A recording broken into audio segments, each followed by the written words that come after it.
السلام عليكم حباباتي، مرحبا بكم في قناتي. اليوم درنا وصفه تاع الكباب. كما راكم تشوفوا نوجدوا شويه تحضيرات رمضان، نديروا وصفات هكذا تاع رمضان. في الكاسخو تاعي درت الدجاج تاعي، نزلت له الزيت وخليته يتقلى. راني نوجد في الحميصه والبصل، درتها في اشواخ تاعي باش نرحيها كما راكم تشوفوا. من بعد نولوا الدجاج تاعنا او تقلى، نديروا له البصل، نديروا له البصل باش يتقلى معاه، نزيدوا له عود تاع القرفه، نزيدوا له الحميصه تاعنا، ونزيدوا له فلفل اسود، هذا مكان، والملح، ما ننساوش الملح هو الصح.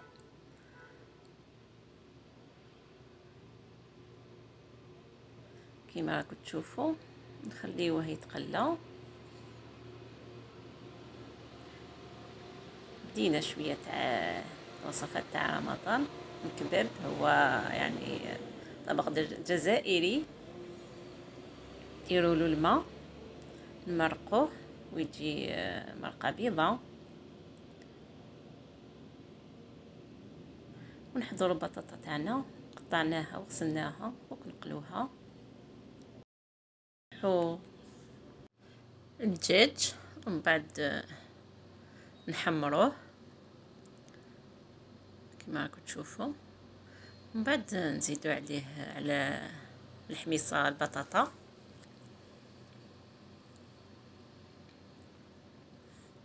نزيدوا البطاطا فوق لاصوص هذيك البيضه،